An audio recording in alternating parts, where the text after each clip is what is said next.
정결한 처녀 두 번째 시간이죠. 내가 하나님의 열심으로 너희를 위하여 열심 내노니 내가 너희를 정결한 처녀로 한 남편인 그리스도께 드리려고 준비함이로다 이렇게 말씀하고 계셔요. 그래서 전 시간에 이 문장을 하면서 남편인 아내를 남편인 예수 그리스도가 어떻게 성경에서 문장적으로 보여지나 그리고 다른 남편이 있다는 얘기를 한 겁니다. 처녀도 다른 처녀가 있겠죠. 근데 제가 그렇게 얘기했죠. 정결한 처녀의 반대는 부정한 처녀다. 이 처녀라는 단어가 파르데노스입니다. 정결한 처녀를 왜 만들어줬냐 우리한테. 왜 예수 그리스도를 영접해서 우리가 정결한 처녀냐. 이 정결한 처녀라고 써있는 구절이 계시록 14장 4절입니다. 이 사람들은 여자로 더불어 더럽히지 아니하고 정절이 있는 자라. 어린 양이 어디로 인도하든지 따라가 자며 사랑 가운데서 구속을 받아 처음 익은 열매로 하나님과 어린 양에게 속한 자들이니 여기서 보면 정절이 있는 자라 이런 게 파르데노스입니다. 이 사람들은 여자로 더불어 더럽히지 아니하고 정절이 있는 정결한 처녀라는 소리입니다.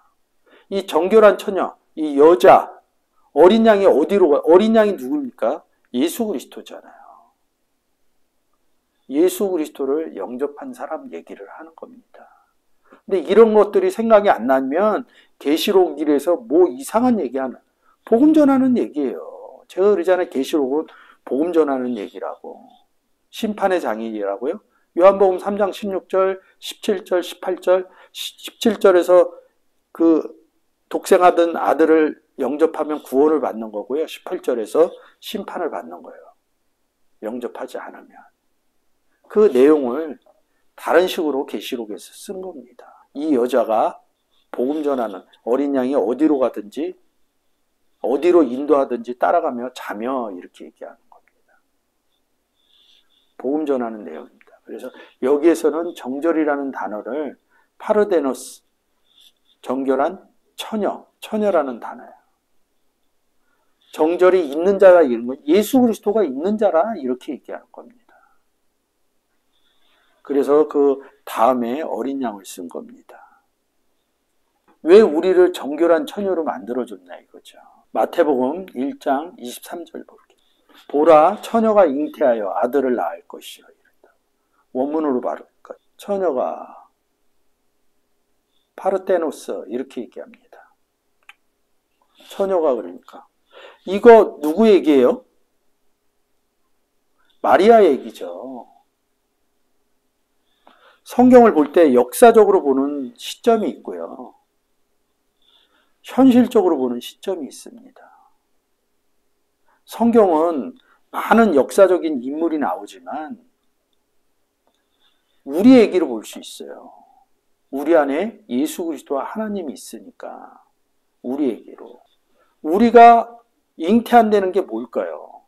조금 놔두고 요한복음 15장 1절입니다. 내가 참 포도나무여 내 아버지는 농부라 이런다. 내가 참 포도나무여 이럴 때 남편인 그리스도로 보여지면 제가 설명하는데 좀 편하실 거예요. 내게 있어 과실을 많이 맺지 아니하는 가지는 이렇게 얘기합니다. 5절로 바로 갈게요. 나는 포도나무여 너희는 가지니 이럴 때. 나는 포도나무여 이럴 때 예수 그리스도죠. 나는 남편인 그리스도죠. 너희는 가지니 정결한 처녀로 봐요. 성경 문장적으로 보는 이유 중에 하나입니다. 예수 그리스도를 영접한 이유가 뭐냐면 열매 맺으려고 그러는 거예요. 그래서 2절에 내가 있어 과실을 맺지 아니하는 가지는 이렇게 얘기하는 겁니다. 4절 내 안에 거하라 나도 너희 안에 거하리라. 예수 그리스도를 영접하면 가지가 포도나무에 예수 그리스도의 안에 있지 아니하면 절로 가시를 맺을 수 없음 같이 너희도 내 안에 있지 아니하면 그러하리라. 그러면 안에 있으면 과실로 절로 맺는다는 거예요. 그래서 5절에 이렇게 얘기하는 겁니다. 나는 포도나무여 너희는 가지니 내 안에 거하라 너희 안에 거하리라. 이렇게 얘기하는 겁니다. 4절에서 저가 내 안에 내가 저 안에 있으면 이 사람은, 이 처녀는, 이 가지는 과실을 많이 맺나니 가지를 사람으로 바꾼다고요. 근데 우리가 나는 포도나무, 남편인 예수 그리스도, 너희는 가지, 정결한 처녀. 둘이 결혼했죠? 결혼한 상태가 뭐예요? 포도나무에 가지로 달린 거죠. 그래서 뭐예요? 과실을 많이 맺나니. 그 사람들이 최초에 누구예요?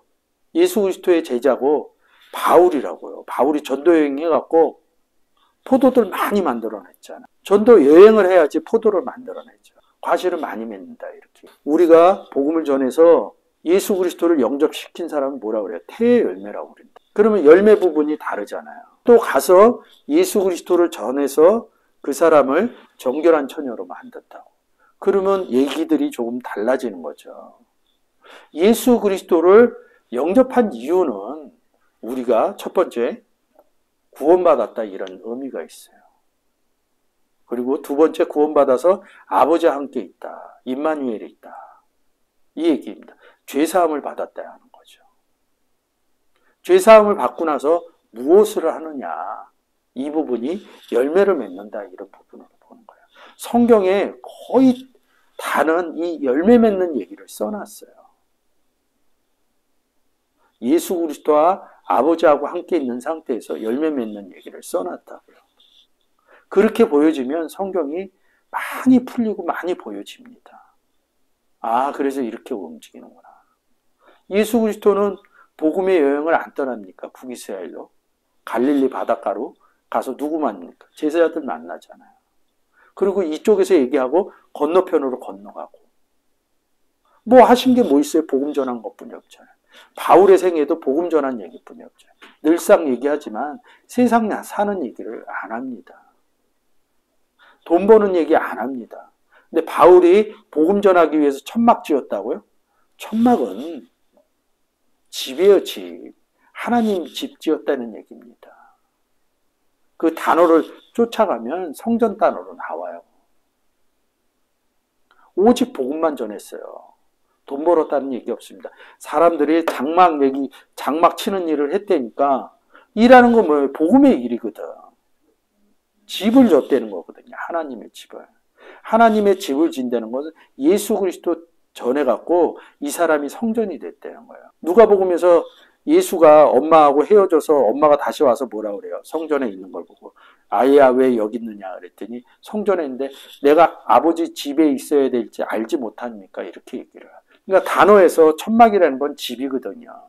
집의 개념이거든요. 그러니까 세상 얘기를 써놓지 않았다는 거죠. 정결한 처녀를 만든 것은 열매를 맺으려고 그러는 거죠. 그래서 우리를 복음 전할 때 그리스도의 사신에 대해서 나간다 이렇게 얘기합니다. 바울이 전도여행 얘기할 때 그리스도의 사신에 대해서. 오늘의 본문 고린도후서 11장 2절 정결한 처녀 얘기하고 있습니다. 내가 하나님의 열심으로 너희를 열심 내노니. 왜 하나님의 열심이라고 그래요?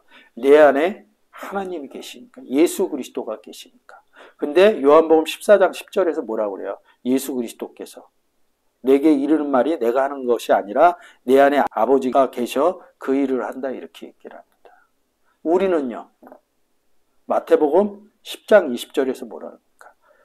말하는 것은 너희가 아니라 너희 속에 계신 하나님, 성령 하나님 아버지다 이러는 거예요. 바울이 열심 낸 게 뭐예요? 복음 전한 거예요. 예수 그리스도를 남편으로 예수 믿으세요 한 거예요. 우리도 누군가 와서 예수 믿으세요 그래갖고 예수를 믿은 겁니다. 저는요. 근데 왜 하나님 열심이라고 했냐고요. 너희 속에서 말하는 이는 너희 아버지 성령이시냐. 우리가 나가서 예수 믿으세요 이런 것은 하나님 열심입니다. 안에서 아버지가 말씀하신다. 이렇게 성경이 표현을 해놨다는 거죠. 제가 제 얘기하는 게 아니라요. 성경에 써있는 얘기하는 거예요. 이런 것들이 현실적으로 느껴질 때 복음의 내용들이 달라진다는 거죠. 자, 그러면 마태복음 1장 23절. 보라 처녀가 잉태하여 아들을 낳을 것이요. 마리아가 예수 그리스도 낳았어요. 그거는 2000년 역사상 있는 부분입니다. 현재 시점으로 저 구절을 끌고 오면 고린도후서 11장 2절이라는 거죠. 처녀를 바울로 놓으세요. 나가서 예수 그리스도 전에서 정결한 처녀를 또 만들면, 자, 우리 보고 뭐라 그럽니까? 하나님 아들이라고 그래요. 아들도 하나님 아들이 있고요, 사람의 아들이 있어요. 정결한 처녀가 돼서 할 수 있는 것은 뭐냐면 요한복음 15장처럼 열매 맺는 거예요. 그것을 잉태하여 이렇게 쓴 겁니다. 아들을 낳을 것이요. 그러면 이 문장이 달라진다는 거죠. 제가 파르데노스 갖고 현재 시점으로 마태복음 1장 23절의 내용을 설명해 드리는 겁니다. 그러면 현실적으로 이런 문장이 써 있어요. 이 단어는 파르데노스가 써 있는 부분에 보면 마태복음 25장 1절. 그때 천국은 마치 등을 들고 신랑을 맞으러 나간 열처녀와 같다. 이 단어가 파르데노스입니다. 열처녀, 다섯처녀, 슬기로운 다섯처녀, 다섯처녀. 제가 이 처녀도 반대되는 의미가 있다. 근데 뭐라고 그랬어요? 정결한 처녀, 부정한 처녀. 다섯은 미련하고 부정한 처녀라는 거예요. 부정한 처녀라는 건 뭐예요? 남편인 예수 그리스도가 없고 하나님 아버지가 없다는 거예요. 다섯은 슬기 있는 지라 이런다고요.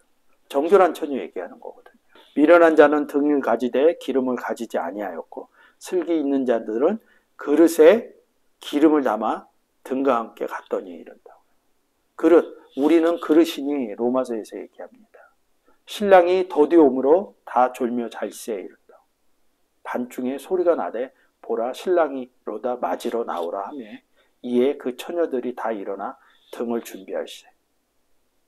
등에서 빛나가죠. 그러니까 여러분이 이 25장을 볼 때 등을 들었다 그러면 빛이 나간다 생각을 하시면 됩니다. 하나님 빛, 예수 그리스도 빛, 너희는 세상의 빛이니 이런다고. 그래서 너희 가지고 있는 빛을 비춰라 이런다고요. 그 얘기예요. 마태복음 5장 얘기라고요. 너희 빛을 세상에 비춰라 이런다. 근데 세상을 이처럼 사랑하사 그러면 요한복음 3장 16절에서 하나님이 세상을 이처럼 사랑하사 이런다. 그러면 우리가 세상에 나가서 세상을 이처럼 사랑하는 게 뭐예요? 예수 그리스도 전하는 거거든요. 우리는 빛이 있어서 밝음이에요. 세상은 어떻다는 거예요? 예수 그리스도가 없어. 어둡다는 거예요. 그래서 밤중 얘기를 하는 겁니다. 이게 성경이 복합돼서 이렇게 보여져요. 그래서 마치 등을 들었으니까 밤중이다 이렇게 생각하는 거예요. 예수 그리스도가 없는 데 가면 밤중이에요. 출애굽기에서 어둠 재앙이 있는 겁니다. 어둠 재앙 다음에 장자 재앙입니다. 바로 장자 재앙하면서 장자 재앙이 6월절이라고 제가 얘기하잖아요. 그러면 여러분들이 좀 이렇게 토막토막 얘기해도 좀 깨달아지시는 은혜가 하나님께서 베풀어 주셨으면 좋겠습니다. 밤중에 나가갖고 신랑 맞이한 거잖아요. 이게 좀 어려워요. 우리가 정결한 처녀가 돼서 요한복음 15장 1절에 아버지와 남편인 포도나무 예수 그리스도가 있어요. 그래서 우리가 가지로 정결한 처녀로 있습니다. 이 열매 맺는 거예요. 빛 비춰갖고 슬기로운 처녀. 가지인 내가 나가서 빛 비치는 거예요. 근데 15장으로 보면 아버지가 농부로서 일을 해야 돼요. 근데 그 내용은 좀 놔두고 우리가 가지면 뭐예요? 이 가지는 뭐예요? 어디 가지예요? 포도나무죠? 가지라고 표현하는데 이 가지도 포도나무예요. 그러니까 예수 그리스도죠? 남편인 예수 그리스도죠? 이 가지도. 그래서 포도가 나오면 이 포도에는 뭐가 들어있어요? 농부인 아버지도 있고 예수 그리스도도 있고 이 열매는 또 가지라고. 순환되면서 단어가 바뀝니다. 이 내용을 알면. 포도나무를 신랑으로 보면요. 남편, 신랑으로 보면. 가지 안에는 신랑과 농사꾼이 있다. 열매 안에도 농사꾼과 신랑인 예수 그리스도가 있다.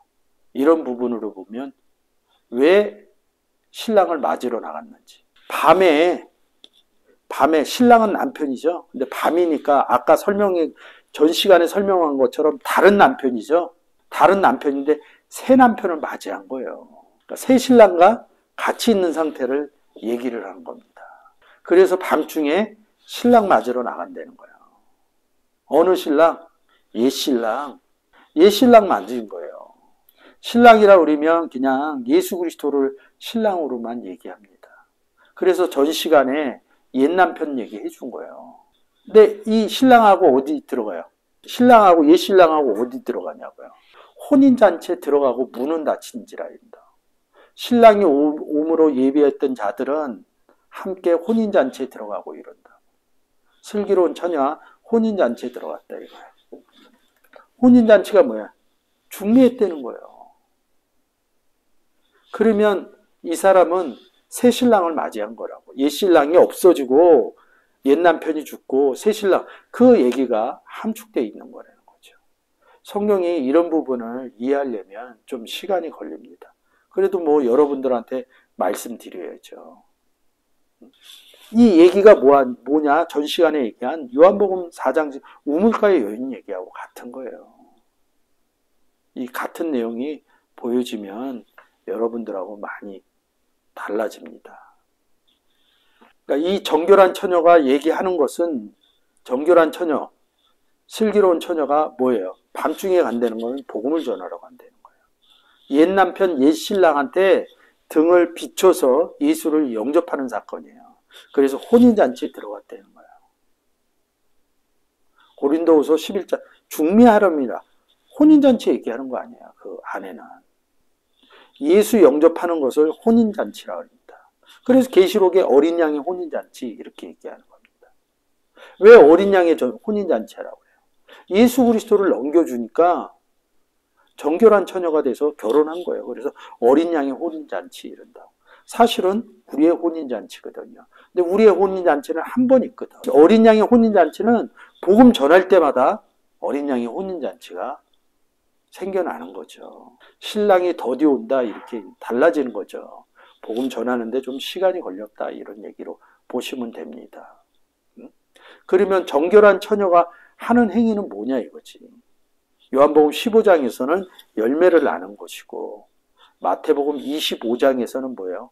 빛을 밤중 가운데 가서 비춰서 신랑을, 옛 신랑을 맞이해서 새 신랑, 혼인잔치에 들어가는 새 신랑으로 바꿔주는 내용이라는 거죠. 이게 고린도후서 11장 4절 다른 영, 다른 예수, 다른 복음이 단어사고로 잘 이게 이해가 안 되면 이런 문장에서 못 푸는 거예요. 예수 그리스도 신랑이 있는데 또 신랑 맞으러 나가? 그래서 남편 얘기를 먼저 해준 겁니다. 옛 남편, 새 남편. 제 얘기가 아니라 성경에 그렇게 써 있다는 거죠. 그 앞에 안 쓰는 거예요. 옛 신랑이라고. 옛 남편이라고. 왜? 보면 아니까. 우리도 예수 그리스도를 영접한 상태가 혼인잔치에 들어간 상태예요. 근데 신랑을 밖에 있다 데리고 들어가잖아요. 어둠 가운데 있는 신랑을. 이런 얘기가 달라지는 거죠. 정결한 처녀는 농부인 아버지가 농사에서 열매를 맺기도 합니다. 마태복음 25장으로 보면 정결한 처녀는 등불을 비춰서 옛 신랑을 만나서 새 신랑과 결혼을 시키는 혼인잔치에 들어가기도 합니다. 마태복음 1장 23절이 현재 시점으로 보면 달라질 수 있다는 거죠. 마태복음 1장 23절. 보라, 처녀가 잉태하여 아들을 낳을 것이요. 마리아의 얘기입니다. 이 문장을 현실적으로 끌고 오면 무슨 얘기예요? 앞에서 얘기한 요한복음 15장의 내용과 열매를 맺는 얘기가 잉태하는 것이고요. 마태복음 25장의 슬기로운 처녀 얘기가 빛 비치고 어둠 가운데서 옛 신랑을 만나서 옛 신랑이 죽어서 새 신랑 만나는 혼인잔치에 들어가는 것을 잉태하여 이른다고요. 열매 맺는 것이 열매가 아들이고요. 혼인잔치에 들어간 게 아들이 됐다는 거죠. 우리 보고 하나님의 아들이라고 그러지 않습니까? 예수 그리스도를 영접하면 우리 보고 하나님의 아들이라고 합니다. 로마서 8장 14절 무릇 하나님의 영으로 인도함을 받는 그들은 곧 하나님의 아들이라. 우리 보고 하나님의 영으로 인도받자. 하나님 영이 우리 안에 계시니까. 그래서 우리 보고 하나님의 아들이라고 그러는 겁니다. 갈라디아서 3장 26절. 너희가 다 믿음으로 말미암아 그리스도 예수 안에서 하나님의 아들이 되었으니, 이 성경 구조를 하나님의 아들이 나다 이 얘기를 하면, 성경 구조를 안 보면 예수 그리스도만 하나님의 아들이라고 그러고, 심지어는 이런 사람 봤어요. 제가 하나님의 아들이라고 그러니까 예수 그리스도만 하나님의 아들인데 네가 왜 하나님의 아들이냐, 이렇게 해서 이단화 시키는 사람도 봤어요. 성경에 써 있잖아요. 제가 그런 게 아니라. 하나님의 아들이신 예수 그리스도 안에 우리가 들어와서 하나님의 아들이 된 거예요. 예수 그리스도를 맏아들이라고 그럽니다. 제가 노상 얘기하지만, 그러면 우리는 두 번째 영접했으니까 둘째 아들이 아니에요. 우리도 맏아들이 되는 거고, 예수 그리스도를 첫얼매라고 그러는데 우리도 첫얼매인 예수 그리스도 안에 들어갔기 때문에 첫얼매라는 거죠. 하나님의 아들이다. 반대는 사람의 아들, 이렇게 씁니다. 사람의 아들은 아무것도 모른다. 하나님의 아들은 안다. 마태복음 1장 23절. 보라, 처녀가 잉태하여 아들을 낳을 것이요. 그러면 현재 시점으로 하면 하나님의 아들을 낳았다는 거예요. 고린도전서 4장 15절에서 바울이 이렇게 얘기합니다. 그리스도 안에서 1만 스승이 있으되 아비는 많지 아니하니 그리스도 예수 안에서 복음으로 내가 너희를 낳았음이라, 이렇게 얘기합니다. 내가 아들을 낳았음이라. 뭐가 달라요? 이 내용을 알아야 이렇게 바꿨을 수 있다는 거예요. 그러면 누구예요? 내가. 바울인 정결한 처녀인 거예요. 바울이 담의 색상에서 예수 그리스도 영접해갖고 그 다음서부터 뭐하냐? 복음 전한 얘기를 한다고요. 복음 전하면 열매가 나오죠? 열매가 나온 거를 낳았다, 이렇게 얘기합니다. 겟나오, 이렇게 얘기합니다. 그래서 낳았다를 뭐라 그래? 하나님께로부터 낳았다, 이랬다. 아버지께로부터 낳았다. 당연히 아버지께로 나온 거 아니에요? 농부가 농사를 지어야 참 포도나무와 가지에 열매가 달리는데, 그래서 아버지께로부터 낳았다, 이렇게 쓰는 겁니다. 성경의 이야기들이. 그러면 보여지는 부분들이 달라지는 거죠. 마태복음 1장 23절. 정결한 처녀가 아들을 낳는 얘기를 합니다. 고린도후서 11장 2절에서 그리스도와 그리스도 남편인 예수를 우리에게 중명해서 정결한 처녀를 만들어 준 것은 뭐예요? 아들을 낳으라는 얘기입니다.